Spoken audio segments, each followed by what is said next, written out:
Salam sehat untuk anak didik kami semua. Berjumpa lagi dengan Bapak Mardim Pusihombing, tentunya pada mata pelajaran sosiologi untuk kelas 10 IPS. Berdasarkan materi yang sudah saya ajarkan beberapa waktu yang lalu di fungsi sosiologi sebagai alat penganalisa kehidupan masyarakat, maka hari ini juga saya akan melanjutkan materi dengan topik interaksi sosial. Mengapa saya perlu mempertegas materi hari ini?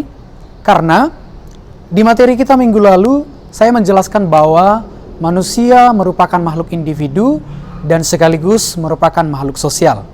Nah, manusia diberikan karakter serta keunikan yang berbeda-beda. Tetapi manusia harus membutuhkan orang lain untuk melangsungkan proses kehidupannya. Manusia tanpa manusia lain tidak akan mampu melangsungkan kehidupan. Itu yang disebut sebagai proses interaksi sosial. Ada hubungan timbal balik antara manusia yang satu dengan manusia yang lain, sehingga kita membutuhkan manusia lain untuk melangsungkan kehidupan kita. Oke anak-anakku, berbicara mengenai interaksi sosial berarti hal ini sudah kita lakukan dan selalu kita lakukan di kehidupan masyarakat, ya. Mengapa saya katakan demikian? Karena objek kajian sosiologi adalah masyarakat. Berarti adanya saling ketergantungan, adanya hubungan timbal balik antara manusia yang satu dengan manusia yang lain menunjukkan kita membutuhkan masyarakat ataupun manusia yang lainnya. Banyak contoh yang kita lihat dalam kehidupan masyarakat, misalnya kita perhatikan dalam kehidupan sehari-hari. Di lingkungan pendidikan, antara anak didik yang satu dengan anak didik yang lain saling berinteraksi. Di lingkungan keluarga, Anda dengan orang tua Anda, ya. Di lingkungan masyarakat, ketika kita bertemu dengan kelompok teman bermain kita, ataupun satu geng, ataupun satu grup, dan lain-lain sebagainya. Itu merupakan contoh-contoh interaksi sosial yang sering kita lakukan, baik dalam kehidupan keluarga, di lingkungan sekolah, dan juga di lingkungan masyarakat. Dan masih banyak lagi contoh-contoh interaksi sosial yang selalu kita lakukan dalam kehidupan sehari-hari. Nah, coba anak-anakku perhatikan video dalam tayangan ini.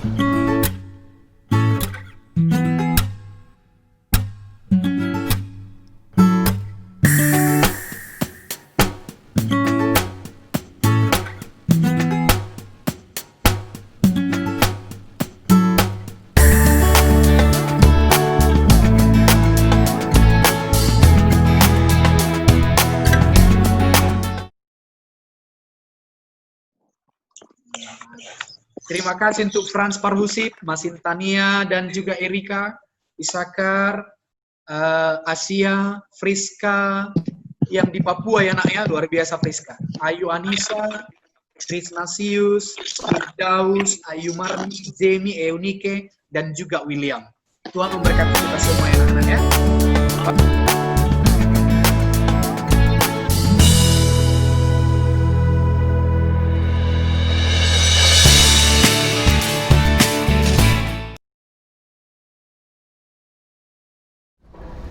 Dalam interaksi sosial, kita kenal dua syarat terjadinya interaksi sosial. Berbicara mengenai hubungan timbal balik antar manusia dengan manusia lain, maka ada syarat terjadinya interaksi sosial. Yang pertama, adanya kontak sosial, dan yang kedua, adanya komunikasi sosial. Kontak sosial terbagi menjadi dua, yaitu satu adalah kontak primer atau yang disebut dengan kontak langsung. Contohnya adalah ketika saya bertemu dengan orang lain, maka saya saling menyapa atau saya saling berdiskusi ataupun bersalaman. Dan yang kedua adanya kontak sekunder ataupun kontak tidak langsung. Jadi contohnya saya bisa melakukan video call ataupun pembelajaran melalui dunia virtual seperti yang sekarang kita lakukan ini. Dan komunikasi sosial itu berarti adanya sebuah upaya dari seorang individu ataupun kelompok untuk semakin mendalami ataupun menalar tentang interaksi yang dilakukan sehingga tercapai tujuan yang diharapkan.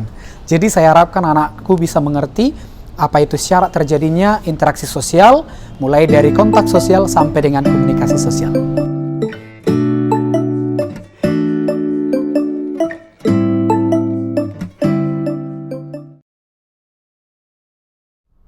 Ya, tadi sudah saya jelaskan bahwa syarat terjadinya interaksi sosial ada dua. Yang pertama adalah kontak sosial dan yang kedua adalah komunikasi sosial. Nah, boleh kita perhatikan bagaimana proses terjadinya komunikasi sosial itu berdasarkan bagan sederhana ini. Nah, proses komunikasi sosial itu terjadi dimulai dengan 5 komponen berikut ini, di mana yang pertama ada komunikator ataupun penyampai pesan atau pengirim pesan yang disebut dengan sender. Kemudian yang kedua ada message ataupun pesan yang disampaikan atau bisa saja dengan media. Dan yang ketiga adalah ada komunikan ataupun receiver yang disebut sebagai penerima pesan. Dan yang keempat adalah adanya respons ataupun tanggapan dari si penerima pesan. Dan yang terakhir ada feedback, balikan. Berarti ada reaksi, aksi dan reaksi. Ada tindakan maka akan dijawab dengan balasan. Nah, kita perhatikan.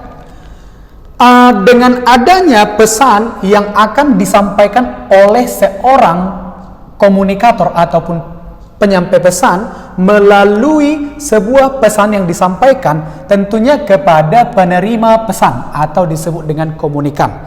Nah, setelah terjadi ketiga komponen ini, maka diharapkan adanya respons ataupun tanggapan dari si komunikan ataupun penerima pesan.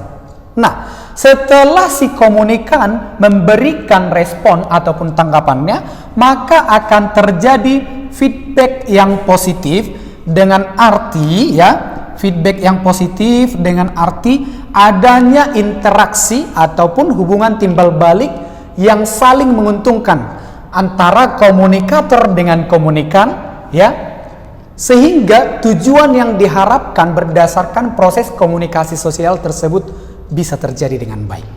Kira-kira begitu penjelasan secara singkat mengenai proses terjadinya komunikasi sosial.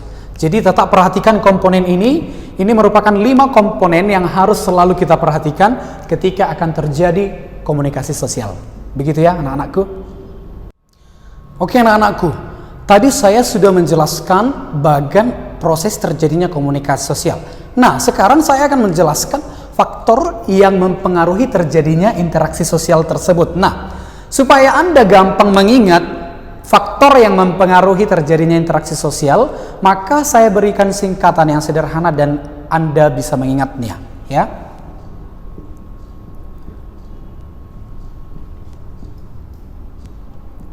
Kalau saya buat singkatan seperti ini berarti anak-anakku semua langsung cepat menangkapnya ya.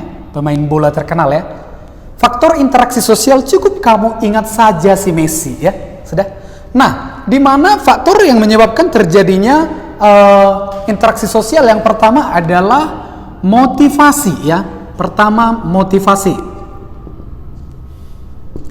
Kemudian yang kedua adalah empati.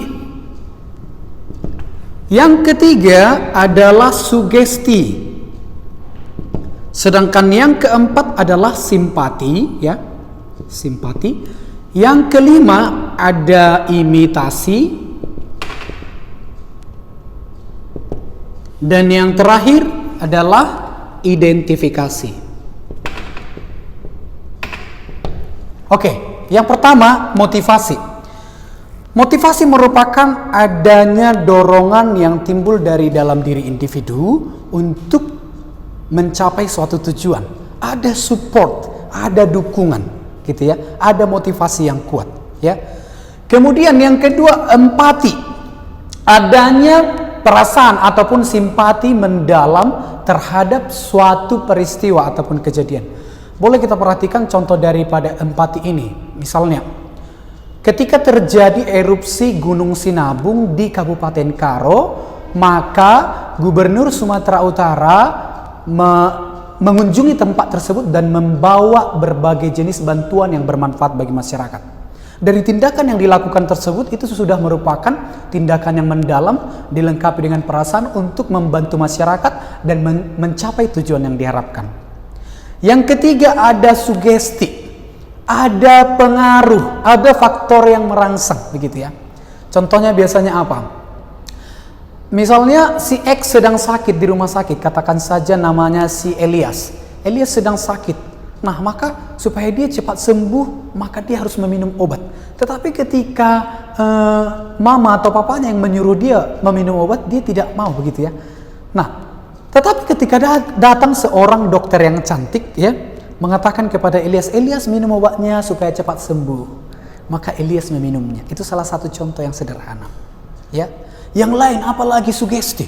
Seorang pimpinan partai yang melakukan kampanye, pilihlah aku. Ketika Anda memilih saya, maka saya akan memajukan berbagai sektor, bidang pendidikan, perekonomian, dan lain-lain sebagainya. Itu salah satu contoh daripada sugesti.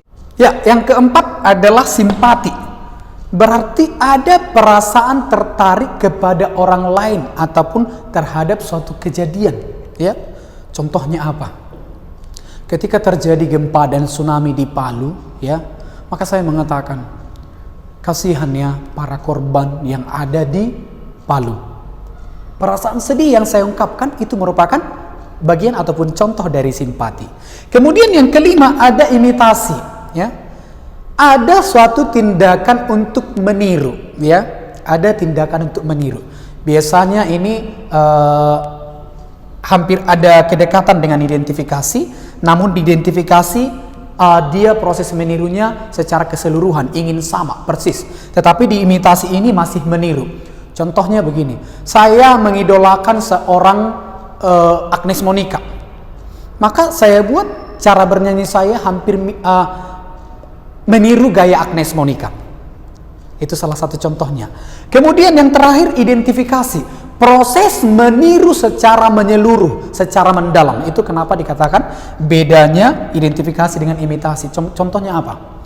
Ketika seorang anak menonton tayangan Batman atau Spider-Man yang meloncat dari gedung satu ke gedung lain, maka dia ingin menunjukkan juga kepada orang-orang bahwasanya dia mampu seperti Spider-Man ataupun Batman.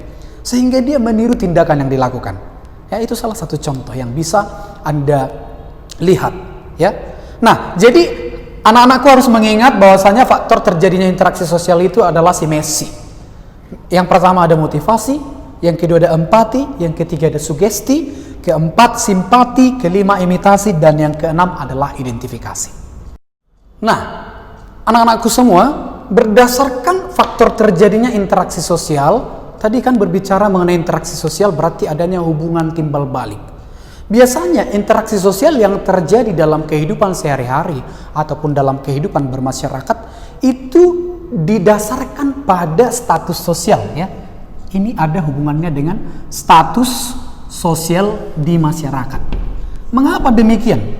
Karena status dan peran yang dimiliki oleh seseorang berpengaruh terhadap aktivitas ataupun interaksi sosial yang dilakukannya.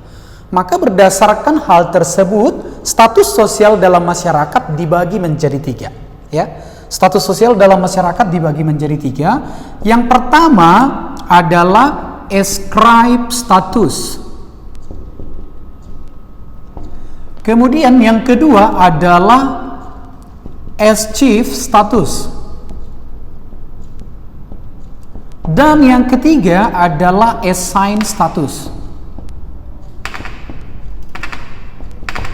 Saya ulangi sekali lagi anak-anakku ya.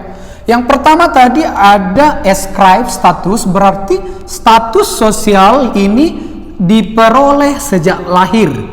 Diperoleh sejak lahir ya, ataupun dibawa sejak lahir, bersifat alamiah. Ya.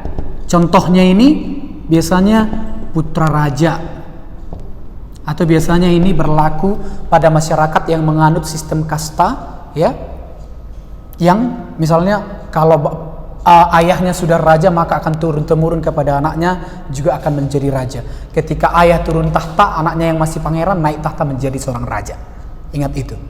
Kemudian yang kedua tadi achieve status, berarti ini adalah status yang diperoleh ya karena usaha ataupun perjuangan. Contohnya apa? Gelar sarjana, gelar magister, gelar doktor, dan lain-lain sebagainya. Mengapa gelar sarjana, gelar magister, gelar doktor itu dikatakan sebagai achieve status? Karena untuk memperolehnya butuh waktu, butuh perjuangan, harus kuliah selama 4 tahun untuk sarjana, 3 tahun untuk magister, dan 4 tahun untuk dokter. Itu mengapa dikatakan karena usaha ataupun perjuangan S-Chief status. Dan yang ketiga adalah S-Sign status, berarti ini status yang diperoleh karena pemberian. Ya, diperoleh karena pemberian, atau juga boleh dikenal karena jasa yang dilakukannya. Ya, contohnya apa? Pemberian gelar pahlawan kepada para pahlawan, ya, yang sudah berjuang dan memberikan jasa bagi negara. Atau contoh juga yang bisa kita perhatikan, mantan Menteri Kelautan kita, Ibu Susi Pujiastuti, itu memperoleh S-Sign status karena mendapatkan gelar honoris clausa di bidang kelautan kemarin tanpa kuliah. Ya, jadi itu termasuk salah satu contoh dalam S-Sign status. Saya harap hal ini bisa dimengerti oleh anak-anakku semua ya.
Bagaimana kau?